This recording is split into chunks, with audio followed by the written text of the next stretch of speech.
Hello everybody, welcome to Snyder's Inc. And today we've got a Crowley video, and this is YouTube's Darkest Channels Part 7. And we'll get right into it, ladies and gentlemen. Hit the like button, hit the subscribe button, comment what you think down below. Let's go. Tell you what we're going to do today more than anything else. We're going to do this. Nice guy must die. Nice guy must die. Nice guy must die. Nice guy must die. Okay. This is my house from the street. Here is my car. I know this channel. I know this voice. I know this channel. Oh, I don't remember the name of the guy, but this is the guy who, like, is desperately looking for women, right? Like, he's trying to impress women, I think is his thought. Is the reason for his channel. Like, he does a video where he's talking in, like, a mirror, if I remember correctly, and, like, talking about how he barely can talk to people and shit like that. But, yeah. So, I know this thing, and I know... Oh, I know what happened. I think I remember what happens, too. I'm not fully sure on that one. I think I know what happens. This is a 2-bedroom brick ranch, conveniently located. It's the final day of February 2008. A 47-year-old man living in Pittsburgh, Pennsylvania named George Sedini publishes his very first video to YouTube under the channel MOS B46PGH. I paid $79,000 for this in 1996. That's considered a lot, believe it or not. The upload, titled How George Pittsburgh Lives, was almost like an old-school house tour of sorts, as George proudly displays the outside of his home, before then doing the same inside. Open it up. Oh, someone left it unlocked. That's not good. Inside, okay. Pan to the other side.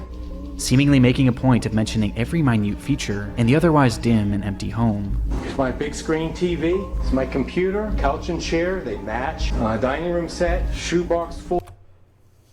I remember the guy, yeah, because I know this, yes, because this is one, because I remember he's like, they match, women will love that. Like, he's all about, and as someone put it, when you make your whole personality your desperation to get a woman, you ain't gonna get a woman. You ain't gonna, or your desperation to find a partner, you ain't gonna get a partner. Because it reads off you, your desperation reads off of you. You just see it. You can hear it. You could feel it when around. Full of old pictures. To anyone who may have stumbled upon this strange video or Sedini's channel in general back in 2008, it would likely come off as entirely uninteresting and far from anything disturbing.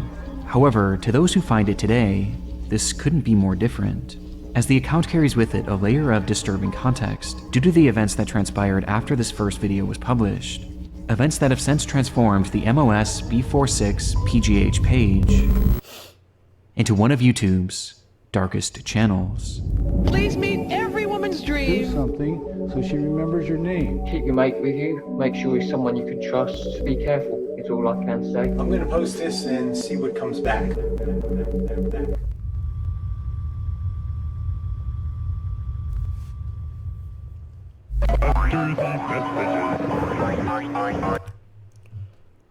Because we're doing a sponsor now, yeah, okay, so... there. 2 bedrooms. 2 bedrooms. To the right is my bedroom. Without any context, it's hard to know what the purpose of George Sedini's first video was, if it even had one at all. The entire thing just felt so random. But within the footage itself was one clue that hints at the fact that George actually had a very specific reason for uploading this, with that clue coming in the form of a book on his coffee table. Okay, come over here. There's some reading material that we're all familiar with. It was called How to Date Young Women for Men Over 35, which was about as creepy as it sounded. My first guest today is a 51-year-old bachelor who says if you're a single woman over 30, you're a dating has-been. Please meet every woman's dream, Don Steele.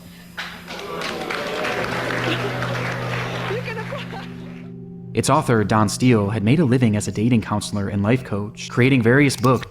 Look, I think there is not a single dating advice guy or counselor that knows what the fuck they're talking about. All of them don't. Not a single one. They're all so dumb, so stupid. they not. They just all speak bullshit, and not one of them has any like actual knowledge. I always think all of them are single. I don't believe there's really any of them that actually have a girlfriend or a wife or any partner of sorts. I don't think there is. Not a single one. Because they all have no idea the fuck they're talking about. And programs that were geared towards socially awkward men, exploiting them with the promise that someday they'll be able to get the younger girl of their dreams, even after they reached middle adulthood, and all that they had to do was pay for his course, pay for the book, and dedicate themselves to becoming more desirable. And George Sedini was the perfect target. Despite having a successful career as a systems analyst at a law firm, he struggled to maintain any relationships with the women that he met. It had been well over a decade since he last had a girlfriend, and despite desperately wanting one, George just seemed to lack the ability to connect with women on any level, even as just friends. And as his isolation began to grow, so too did his obsession with finding a girlfriend. George had nearly given up these pursuits too, until he was introduced to Don Steele's course, viewing the program as his last real shot at human connection. How do you get introduced to his course? Like, how did you just stumble upon it? Because I can't think, like, someone introduced him to it. So, like, how the hell did he even get introduced to it? Obsessively reading the book to the point that he was supposedly able to recite passages by memory alone. That's sad. On top of this, he would also attend many of this supposed guru's in-person seminars, with some of his visits even being captured on camera and later posted onto Don Steele's YouTube channel. It used to be down here. It was called a codpiece, and it's gradually over the years moved up here. So it's read like an erect you-know-what. And it was in these courses where George was subjected to all sorts of bizarre and unsettling ideology. Turn around here, look at me, and I'm going to tell you what we're going to do today more than anything else. We're going to do this. Nice guy must die. But despite agreeing with this man wholeheartedly and following all of his work, George was still making very little progress. Which is what will happen when you follow a dating advice guru guy. Rarely any of them lead to actual success. Most of them all lead to you in the exact same space you were when you started. Which was evident by the footage of him attending these seminars, as he appears incredibly nervous and kept mainly to himself. And so, recognizing that George had much to improve on, he was given an assignment by one of his instructors. He was told to film a video of his house, so that the instructors and everyone else in the class could see if he was really making himself and his environment desirable enough to any woman who might come over. Okay, couch and chair, they match. The woman will really be impressed. There it is. The woman will really be impressed. I don't think a woman pays attention. I don't see. This is a thing where a woman barely ever pays attention to what. I've never met one that asks why a chair and a table I have don't match. Never have. I've just never have. Never know, but who knows? Might have been a different thing back then. 2008. Maybe that was the thing. Maybe that was what was hip hop and happening. You had to have the matching chair and couch. Knowing this, the footage feels so much lonelier, as it was almost like he was trying to sell his way of living as being good enough for a partner that he was really no closer to finding. There's something so depressing about it. And this wasn't his only video. It is easy for me to hide from my emotions for one more day. Take a long drive in the car, listen to some music, daydream, or just do some mundane task around the house that really doesn't need to be done, that's not too important. And there you go, one more day, and one more day turns into one more year. Months later, on June 23rd, 2008, George would return with an upload he had filmed inside of his basement, and in it we get more insight on just how severe his isolation had become, though he still held on to a sliver of optimism thanks to Don Steele's course. Now, RDS says that I have approximately maybe 15 more years to be successful at this. And when I heard that, I wanted to continue immediately to start moving on this. I didn't realize I had that much time. So what my objective is to be real and to learn to be emotional and to be able to emotionally connect with people. Before he eventually reverts back to talking about his uncanny desire to find a younger woman. because when I'm 10 to 20 years older than she is, you know, she has to feel good about this thing. Ending the video with hints of an uncertain future. I'm gonna post this and see what comes back. He would never upload again. And soon after, it appears George gave up trying, essentially accepting his life of loneliness. But while this would be the last video made to his channel, he wouldn't leave the internet entirely. Soon after this final video was posted, a website was launched called georgesedini.com, which served as a place for George to blog about his emotions. And while something like this could have been beneficial for him, this website would instead only serve to capture his descent into madness. An immediate red flag was raised by the very first text you see on the website, as George wrote, "Why do this? To young girls? Just read below. I kept a running log that includes my thoughts and actions after I saw this project was going to drag on," with the line serving as some sort of bizarre disclaimer, though with no other context. George's entries began. The thought in my head that a guy is... I don't know why younger women what was the main priority here. Like, the thought in my head that a dingo can convince someone that if they're over 30, they're fucking useless is weird, because I guess there's many fine women over 30. There's many fine women in, like, their 50s and shit. Like, it's just the way it is. Like, there's people that just look good at older ages. Doesn't mean... Like, I don't understand that thought process. Even 2008, I don't understand that thought process. It's fucking weird. December 22nd, 2008. Time is moving along. Plan to have this done already. I will just keep a running log here as time passes. Many of the young girls here look so beautiful as to not be human. Very edible. After joining this gym, started lifting weights and like it. Alright. That line's already awful. You already have ruined yourself there. Oh, Jesus, George. Get a grip of yourself.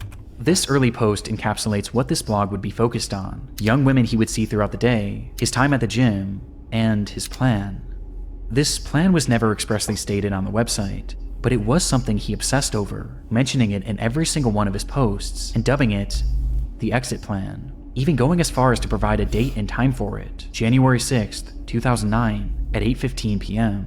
Before this day would come, however, he would provide further insight into just how lonely he was. Moving into Christmas again, last Christmas with Pam was in 1983. Who knows why? I'm not ugly or too weird. No sex since January 1990 either. I was 29. No shit. Over 18 years ago. I actually look good. I dress good. Am clean shaven, bathe, touch of cologne. Yet 30 million women reject me. Over an 18 or 25 year period. That's how I see it. 30 million is my rough guesstimate of how many desirable single women there are.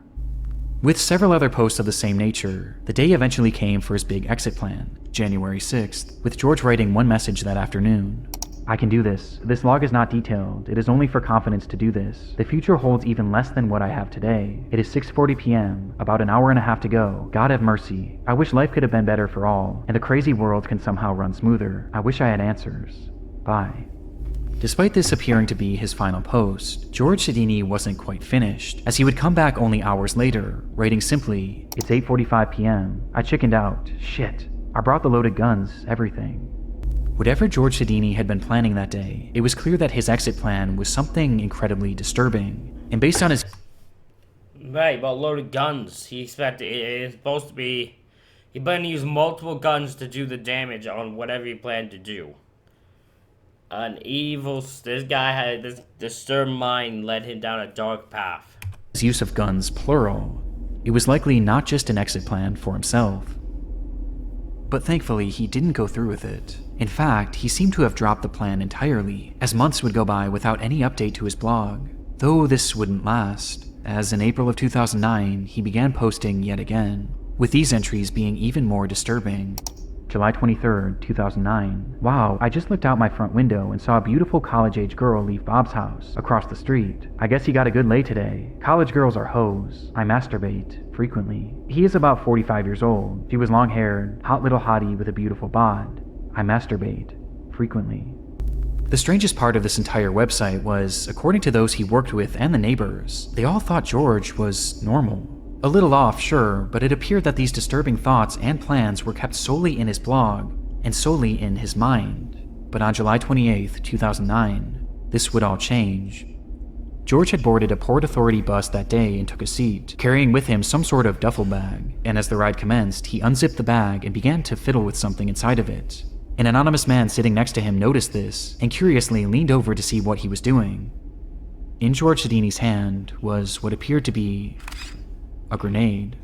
Holy The shit. stunt passenger ran off at the next stop and immediately alerted the police. But bizarrely, nothing actually came of this. No explosions happened that day, and upon police eventually tracking down Sedini 2 days later, he was searched, but there was no sign of this supposed grenade, and the man who had reported this incident was unable to positively identify him. And so, George was released. Holy shit. What the hell happened? What did he do with this grenade? So what actually happened to this grenade? Now I'm curious. Allowing him to continue on with his day, and to continue on with his posting. August 3rd, 2009. I took off today, Monday, and tomorrow to practice my routine and make sure it was well polished. I need to work out every detail. There is only one shot. Also, I need to be completely immersed into something before I can be successful. I haven't had a drink since Friday at about 2:30. Total effort needed. Tomorrow is the big day. Last time I tried this in January, I chickened out. Let's see how this new approach works. Maybe soon, I will see God and Jesus. This was the final update made to GeorgeSedini.com, and unlike his previous attempt at carrying out this exit plan, this time, he didn't back out. On August 4th, 2009, George Sedini would enter an LA Fitness in Bridgeville, Pennsylvania, and walk directly into a woman's aerobics class with a duffel bag in his hand. He then dropped his bag on the floor with a loud bang before he closed the door and shut off all the lights. In a moment of darkness and confusion, one witness recalled that she felt the presence of someone who didn't belong there. Before total panic would ensue, everyone was just screaming so loud. At first, I didn't even think shots were being fired. It was so surreal. At that moment, George Sedini had brandished 2 guns from his bag and opened fire on the group of 30, all of whom were women, which was entirely the point. In that dark, cramped room, George would So he went in there to the goal to just kill a bunch of women. That's insane. Like, that's some evil, insane shit. That's psychopathic. He just blamed women. He was like, the only way I can't be accepted by women, so I guess I'll just kill them. charge his weapon 52 times, striking 12 different women and then himself. Of the injured, 49-year-old Elizabeth Gannon, 38-year-old Jody Billingsley, and 46-year-old Heidi Overmeyer would tragically lose their lives, while the others were left with permanent injuries, both physical and mental. It wasn't hard to find a motive. George had spelled it out right there in his blog. He desired women so much that his inability to ever gain a real connection with any of them turned his infatuation into pure hatred. And this is how he wanted to make them pay. And the ironic part is that this was all so avoidable, as these plans were heavily implied on his website, which had been publicly available online for roughly an entire year, yet no one cared enough about him to ever look. Well, he was alone. He didn't have anyone. He was isolated himself. Anyone he worked with or anything saw him as normal but a bit off, so no one saw him as a guy they had to check into to make sure he's mentally there. So you don't know, right? Like, that's the thing, is you think you know someone, you could not. That's the point. It is easy for me to hide from my emotions for one more day. Knowing what we know now, George's channel is highly disturbing, as it shows us a glimpse into a mind on the verge of completely snapping, in a last gasp attempt at achieving normalcy, by a person who would go on to become a monster when he didn't get what he wanted. Just everything I need. Well, that about sums it up. Hi guys, I am with Lewis. Just having a little drink. Mark Williams always dreamed of being a YouTuber. He had grown up watching parkour content on the site, becoming attached to both its many talented creators and the hobby itself, eventually becoming so inspired by it that he launched his own channel in 2019, at the age of just 15, with Mark hoping that someday this channel would make that dream of his come true. The page went by many names over the years, but eventually Mark would settle on the moniker Displace. and depending on who you ask, his videos were either extremely impressive or extremely irresponsible. They showed scenes of Mark high atop buildings, jumping rooftop to rooftop, climbing on massive abandoned cranes, and fleeing from security guards and the cops on more than a few occasions. Police are on the way already now. Yeah, they'll catch me then, won't they? Often seen with him was his younger brother, who he had grown incredibly close with, which was due in part to the fact that Mark was somewhat of a loner and didn't have many friends in his own personal life. Though according to his mother, this wasn't necessarily by choice, as she explained that he did desperately want friendship, and he was incredibly caring, he just had a habit of making the wrong friends, describing Mark as trusting to a fault. Mark's longing for camaraderie became especially apparent not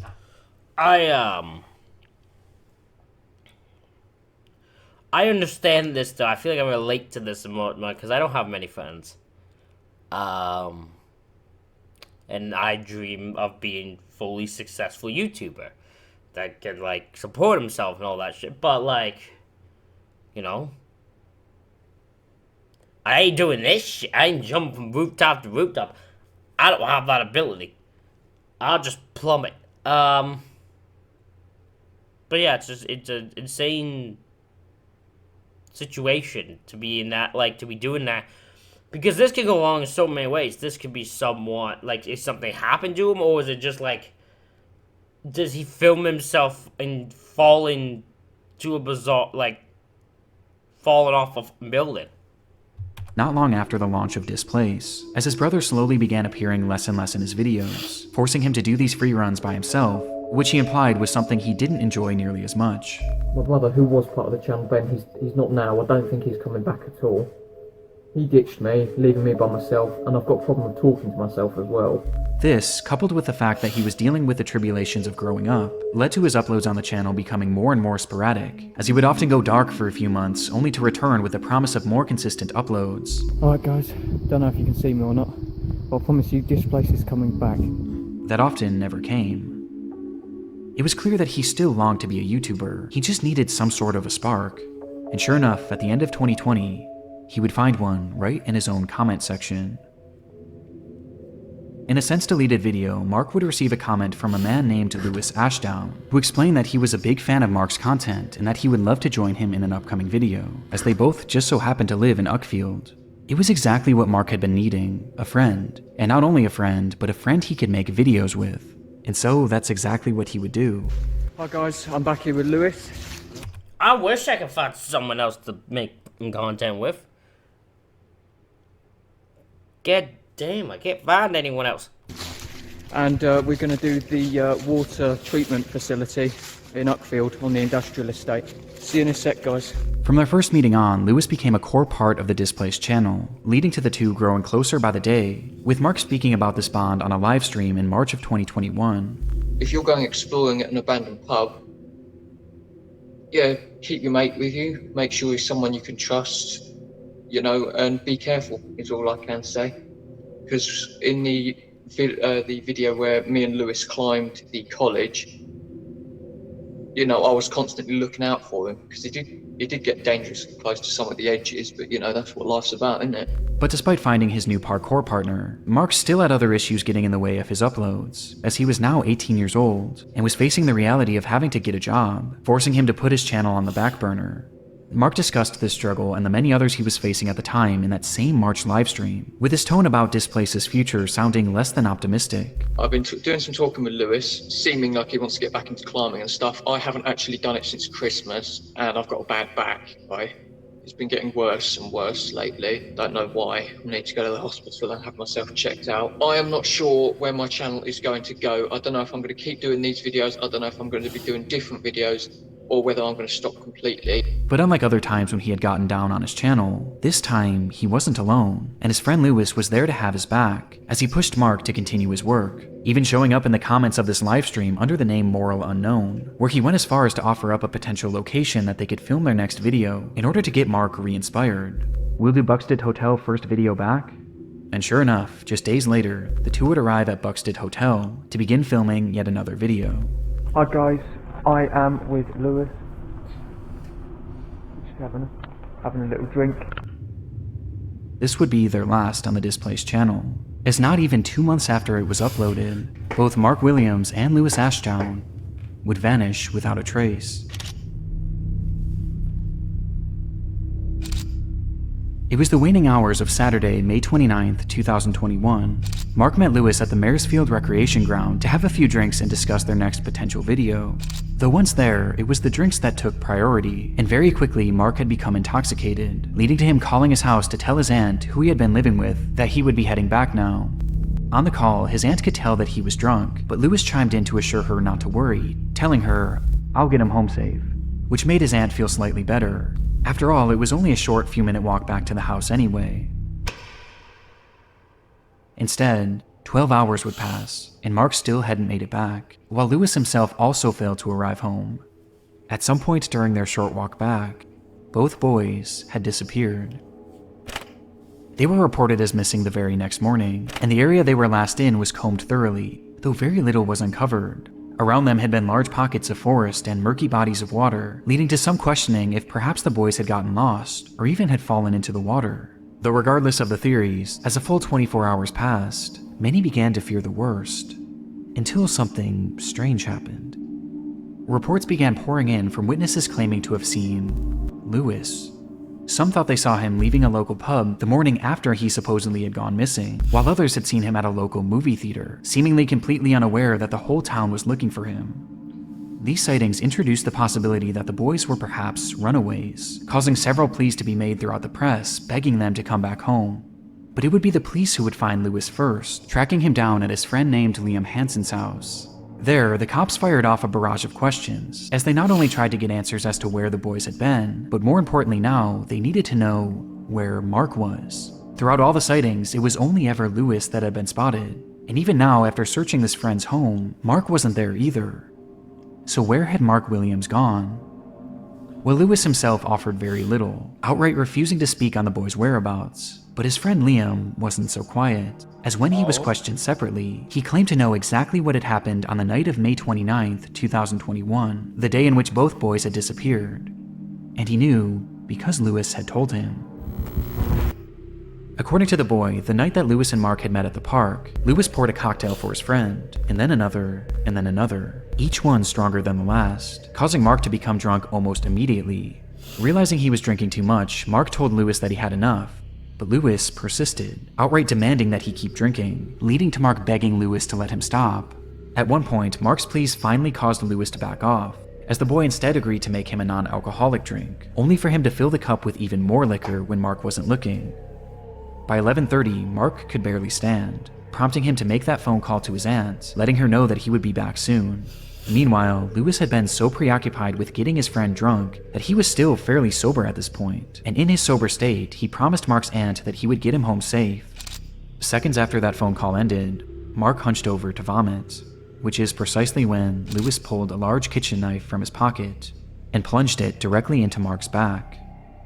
Mark stumbled and asked Lewis to call him an ambulance, being unable to comprehend what had just happened, to which Lewis responded by laughing, before doing it again, and again, and again.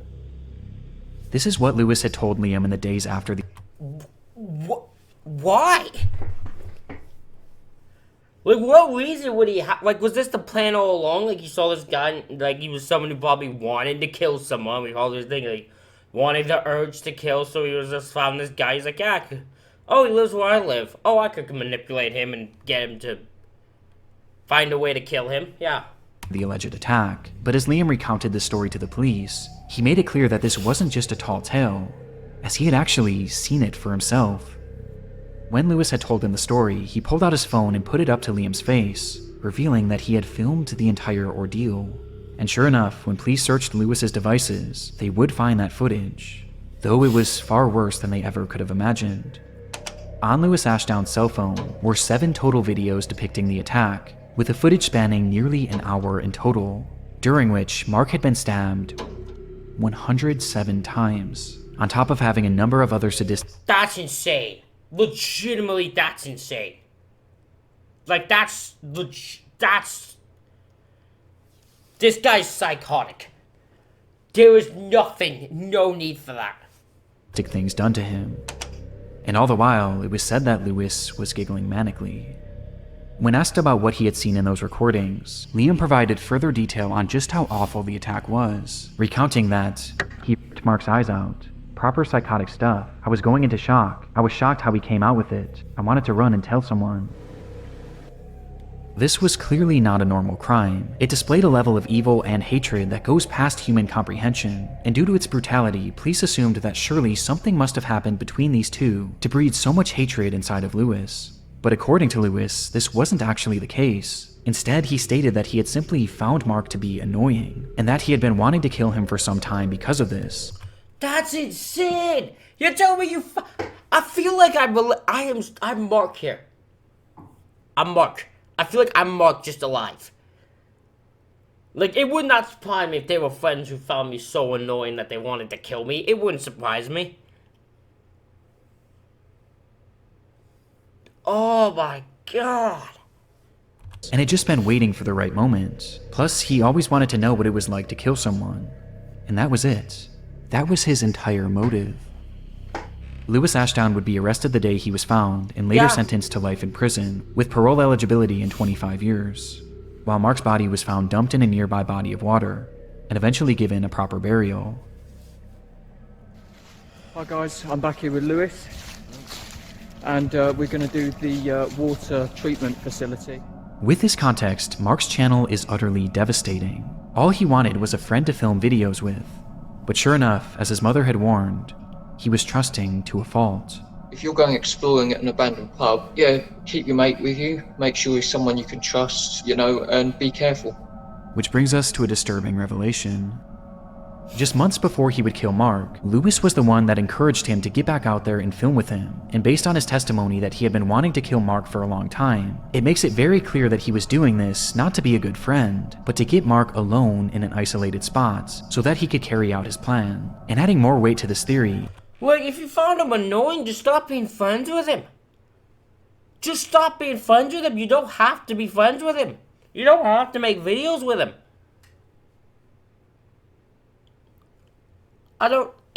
There's evil to this. It was the urge to kill someone, the want to kill someone. That took over.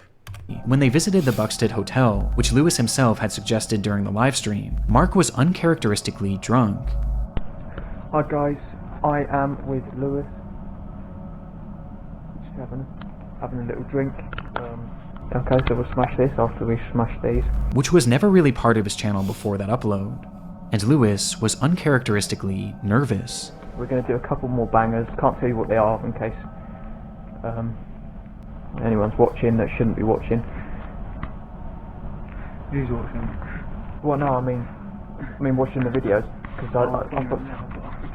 yeah, I know that the police do watch my channel sometimes.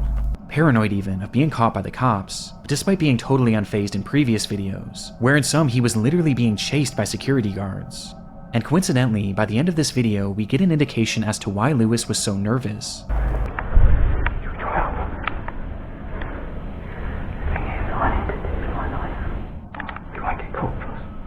Because he had been carrying a knife. All this leads me to believe that that night, Lewis pushed Mark to film a video in an abandoned location, then got him drunk, and was going to carry through with the murder, before eventually backing out for unknown reasons. And all the while, Mark was completely unaware, never once suspecting that the man he had been filming with had secretly been plotting to kill him, and one day would actually go through with it. Okay, I'll wrap it up now then, guys. Yeah, I'll see ya. I'm gonna try and stay on this side and go across. Well, this should be quite amusing. Enjoy!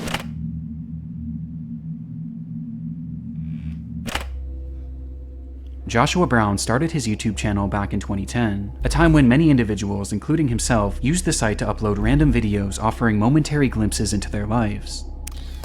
Joshua was in his mid-30s at the time and had recently finished serving in the Navy, before eventually settling down in Canton, Ohio, where he focused on his many passions. He loved driving, he loved technology, and he loved a little bit of danger. And soon, he became infatuated with a product that was essentially the sum of all three.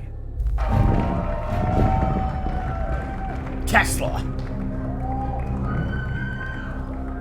For Joshua, these electric vehicles were a technological marvel and the future of the automotive industry. and he dreamed of one day having one, with that dream eventually coming true in 2015 when he would purchase his very own Tesla Model S that would eventually become his life and his YouTube channel's primary focus. He began uploading videos of his new car immediately, but rather than these focusing on the vehicle itself, it was its most controversial feature that interested him the most: autopilot. The feature had become available for Tesla drivers in October of 2015, which is exactly when... Look, I have my split opinions on the car and self-driving. I feel they're too risky. I feel, I don't think, even now, this is in 2010, I feel like even now we can't make it work fully. I know there are probably people who, there's ways it's probably done. We're like, oh no, it's safe. I don't trust it. I just don't. I don't trust it at all. Joshua purchased his car and began uploading these videos showcasing its possibilities. It takes all the stress out of it. Get to your destination slightly slower, but hey, at least now you don't have to worry about anything. It's just let it go. He wanted to essentially be a pioneer, providing an overview of what self-driving was really all about, breaking down the specifics and showcasing a variety of unique situations that you might find yourself in if you were to use this driving mode yourself. This section in here is going to be very, very difficult for the car to handle. We're filming this just so that you can see scenarios where the car does not do well, so that you've got something to judge off of it when you're driving on your own. And he tried to make a point of doing so safely, as he never used the camera behind the wheel, and always had someone helping him to avoid any accidents. But despite his focus on safety, it was clear that he was pushing the capabilities of this brand new technology, as at this point it was still in its infancy, with one of the more glaring red flags being the placement of his hands. Here we are, stop and go traffic on 271, and geez, car's doing it all itself. When Joshua was shown driving, he hardly ever had his hands on the wheel, as he said he wanted to get the true experience of self-driving. This was something that Tesla had actually adamantly advised against, and even had visual and audible warnings if it detected that your hands were off the steering wheel. But Joshua seemed to find a workaround, as he instead used his legs to avoid tripping the sensor, while keeping his hands close by, ready to grab the wheel in case of an emergency. How I actually do it is so that it is really... I feel it'll be too late in that case. It'll just be too late on that regard. actually hands-free, is I keep my knees up, because the tack works pretty good, but I can still get my foot down to a brake, and just keep it like this because you can react so quickly. It was clear that Joshua truly believed that this car that was driving him was safe, and this belief was only strengthened on April 5th of 2016. That day, Joshua had been driving his car on the interstate when a large truck suddenly merged into his lane, with its driver not even seeing his car. And before Joshua could even react, the autopilot kicked in and veered out of the way, avoiding what would have been a certain collision. Amazed by the event, Joshua would upload dashcam footage of the close call to his YouTube channel, where he praised the vehicle's response. "Tessie did great. Excellent job, Elon." This video would immediately go viral, exploding to over 4 million views between the two versions that Joshua had posted. That's insane. That's insane. It's just a car. It's just a car. What the hell? But while the response to this video was overwhelming, especially for a channel that was accustomed to getting just a few hundred views, there was one response in particular that impacted Joshua the most. As Tesla's owner, Elon Musk, would repost the video on Twitter. Stunned by the tweet, Joshua would later state, "For something to catch Elon Musk's eye, I can die and go to heaven now." He had no way of knowing then, but this would not be the last time that Elon Musk would tweet about him, though his next feature would be under much different circumstances. It happened just 1 month after Joshua Brown's video had gone viral. He was driving on Highway 27 on a clear sunny day at approximately 4 p.m. With open road ahead, Joshua turned on his trusted autopilot, and it stayed in autopilot mode for over half an hour, as at this point, his trust in the car was higher than ever, causing Joshua to seemingly lose focus on the road, as he was quickly coming up on an intersection where a massive 18-wheeler had been turning left, blocking Joshua's entire lane. Joshua was seemingly so unfocused that he didn't even notice it. Even stranger, the car itself didn't detect this either, despite the entire trailer being horizontal in their lane. This was due to its pure white body, as the sun was shining so brightly against it that, for whatever reason, it became invisible to the self-driving AI. And with neither Joshua That's the problem. That's the problem. If that technology has a glitch, if something like this happens where something is just invisible to it, you're fucked. You're fucked. That's why you never can just trust a self-driving car fully. You can't. You just can't. nor the car registering the danger that they were in, the vehicle would strike the trailer, going 74 miles per hour. There were no attempts by Joshua to even move the steering wheel, and the brakes hadn't so much as been tapped. The collision happened at full speed, and it happened so fast that the car drove straight through underneath, shearing the entire top of the vehicle off, and continuing driving full speed down the road, before it would eventually crash to a halt. When the driver of the truck rushed over to see the damage, Joshua Brown was already dead, and the truck driver could hear nothing but the sound of Harry Potter. You can own it on DVD and video. The adventure is bigger. The magic. So that's is what he was stronger. watching. Harry Potter. Harry Potter. Discovered in Joshua Brown's car was a DVD player, which many believe Joshua had used to watch Harry Potter while on that drive, thus explaining why he never reacted to the impending collision. Now, this is something that has been disputed by his family, and ultimately it doesn't seem to have been fully proven or disproven. But in the end, the fault of the accident was placed mainly on the driver of the truck, who had made that left turn, and Joshua Brown, who had failed to pay attention to the road, as it was revealed that during his 37-minute drive, he only had his hands on the wheel for just 25 total seconds. Joshua Brown always wanted to be part of the innovation of Tesla's autopilot, and in doing so, he wrote himself into the history books as being the first person to ever perish in a self-driving accident. And while this is no doubt a tragedy, his death has led to numerous safety improvements and a better understanding of the self-driving technology that he had given his life to study.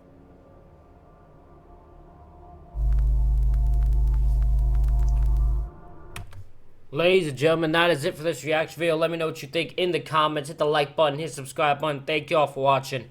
I'll see you all for the next one.